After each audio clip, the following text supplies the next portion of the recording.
कहते हैं कला किसी की मोहताज नहीं होती। एक कलाकार बिना कुछ कहे अपने पेंटिंग के जरिए काफी कुछ कह देता है। ये कहानी है हर्ष पाटिल, जो महाराष्ट्र पुलिस में थे।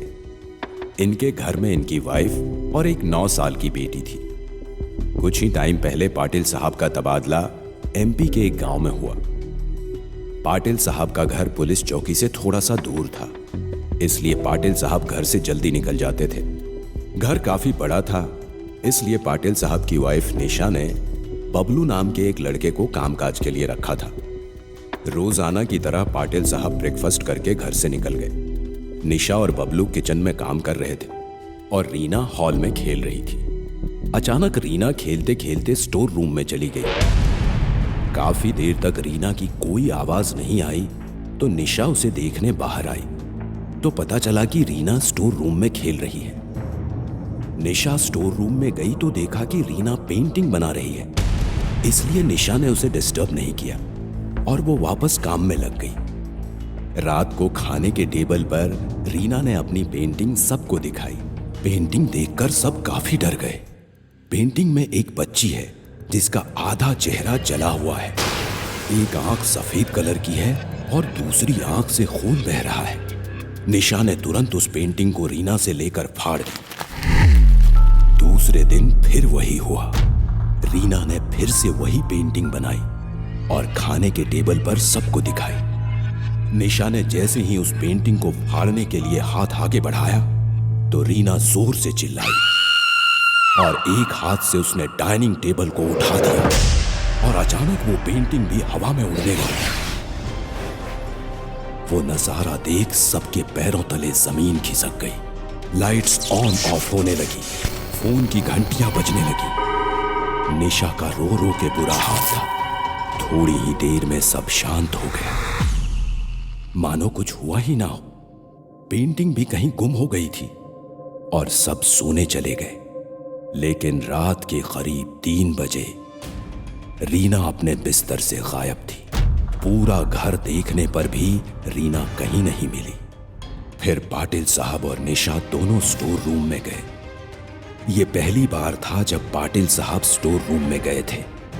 रूम की सारी दीवारों पर खून से पेंटिंग बनी हुई थी और रीना ऊपर अलमारी पर बैठी कच्ची मछलियां खा रही थी। रीना का चेहरा इतना डरावना हो गया था कि जिसे देखकर निशा वहीं बेहोश हो गई। रीना के बढ़े हुए बाल, मुंह से निकलता हुआ खून और रूम से लड़की के रोने की आवाजें आ रही थी।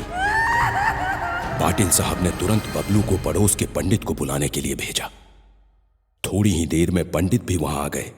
पंडित के आने से रीना और भी ज्यादा खौफनाक हो गई। वो अचानक कहीं गायब हो गई, लेकिन सारी पेंटिंग्स हवा में उड़ रही थी और उनसे खून निकल रहा था। पंडित जी ने जैसे ही मंत्र पढ़ना शुरू किया तो रीना और ज्यादा आक्रामक हो गई और एक पेंटिंग उड़ती हुई आई और बबलू के गले पर लगी, जिससे बबलू की मौत जगह पर ही हो गई और लड़की के रोने की आवाजें धीरे धीरे बढ़ने लगी।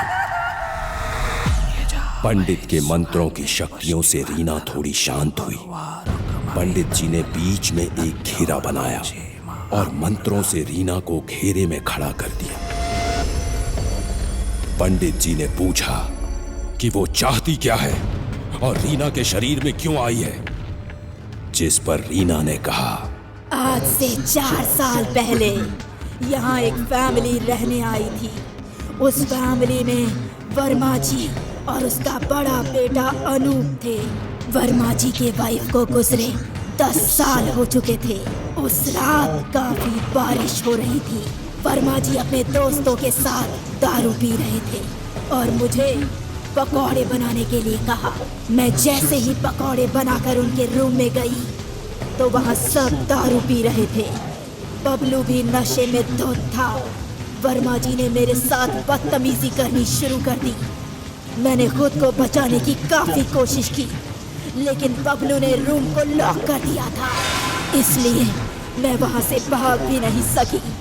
फिर सबने मिलके मेरा बलात्कार किया और मुझे इसी रूम में मार दिया।